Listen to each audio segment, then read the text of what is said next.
Have a look at this tree. How does it stay up?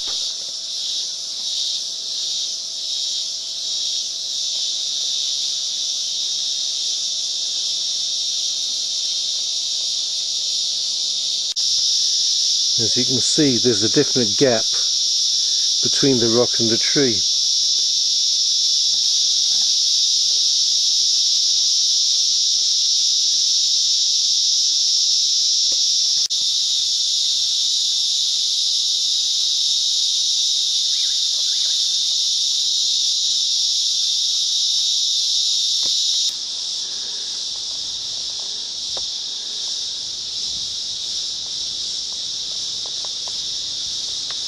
Can you see that rock balancing up there?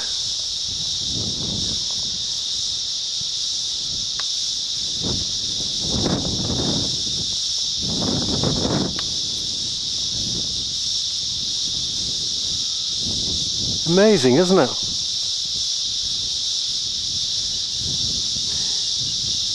I'm almost tempted to climb up there, but I'm actually here for the Aboriginal paintings. I wish I was a painter. What a great study this would be, wouldn't it?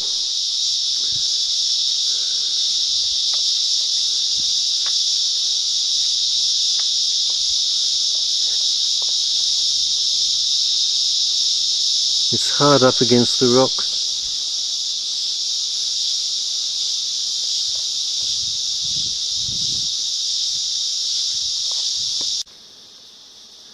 At last! I walked for more than 1.5 kilometers, I'm sure of it. If it's a 3-kilometer return trip, it should only be 1.5 kilometers here. I'm a little bit puffed, I'll show you why. It's been uphill for quite some time, and then right at the end there was all these steps to come up even higher. So we really are quite high now. As you can see, that big rock there, big boulder, we're actually higher than it. There's not much guarding it, or to stop it being vandalised. There's a polite sign, please do not touch the art. Almost plaintive, isn't it? And yet no one appears to have touched the art. Signs of conservation here.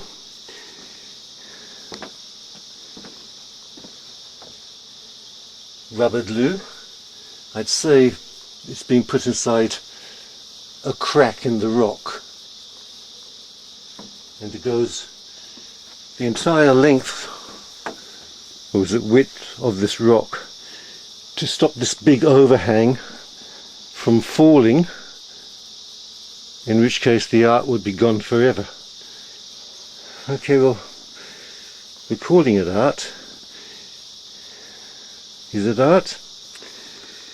I suppose graffiti can be called art.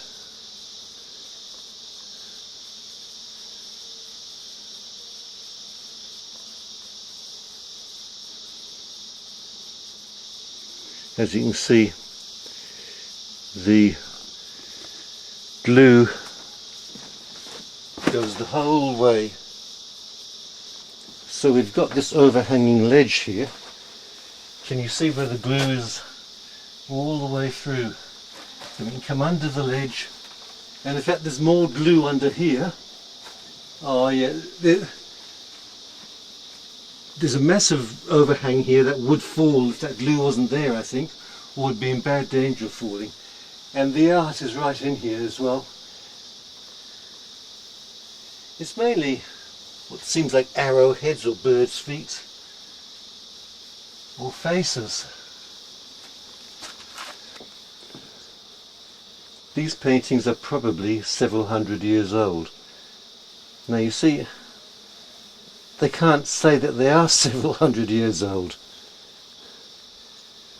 The tracks, circles, short lines and dots may remind you of birds' feet. Well, they did, I said that. People, lizards and even birds' eggs. You may be right, you may be wrong. Unfortunately, we will never know the true meaning of the site.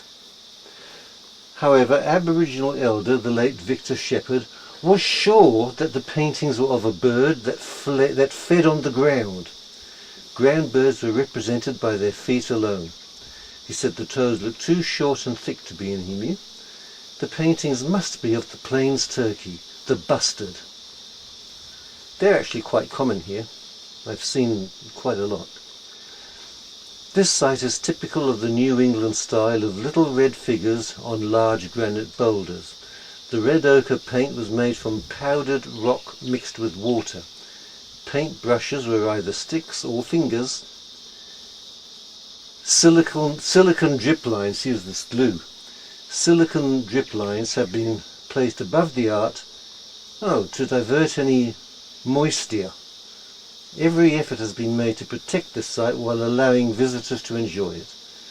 Please help by keeping behind the barrier at all times. Whoops, sorry. Please do not touch the art. Well, I didn't do that.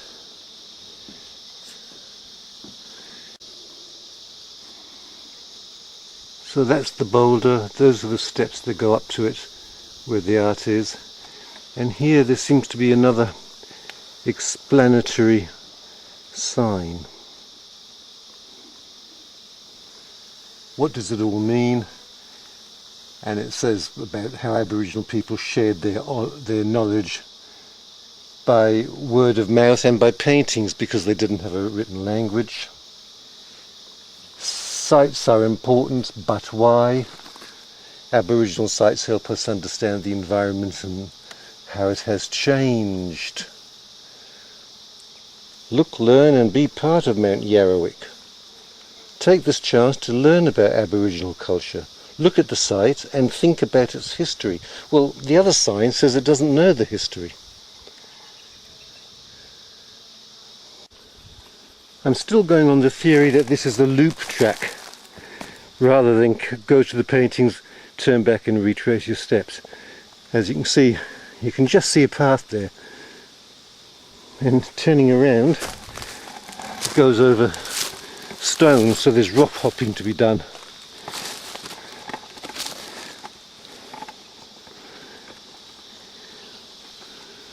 I'll go forwards for a while and see if this is a loop track and goes back to where I started by a different way. You can see where the track's going forward. The sun is now behind me. Coming, it was in my eyes, so that's the only reason I know I've actually turned around and I'm returning in the same direction, even though it's by a different track. There's a sign there which we'll have a look at in a minute. Have a look at this rock.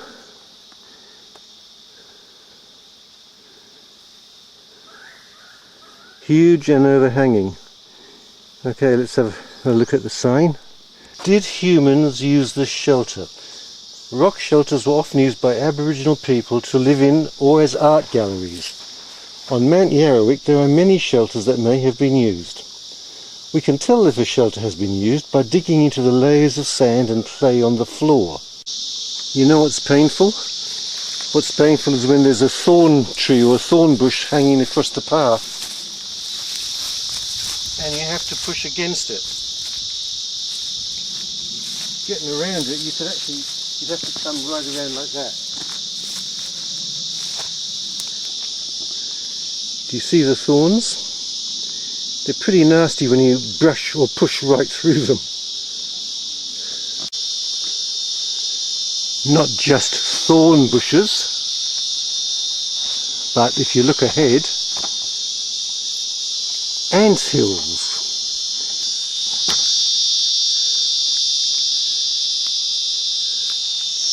There's no way of not killing ants, unfortunately. If you're going to get across this path, ants are everywhere, you just have to tread on some.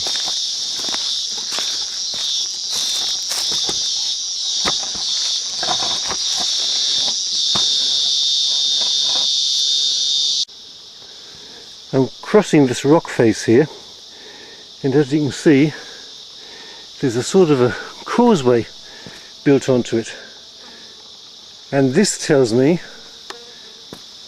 at least I suspect, that after very heavy rain this becomes a watercourse. You see how it goes up,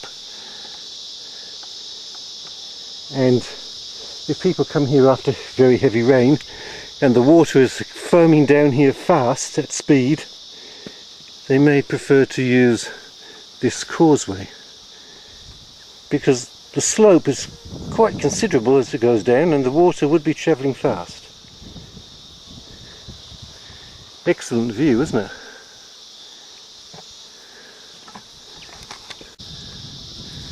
Another sloping rock face with a causeway.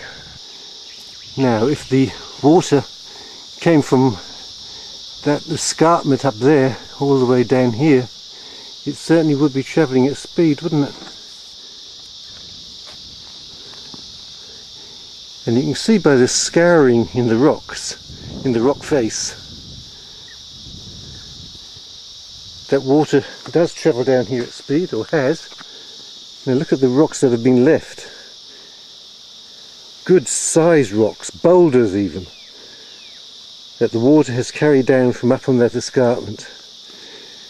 And if you look at either side, you see the sort of stuff that's been left from the last lot of water that came down, sort of tide mark, all brought down by the water from up above there.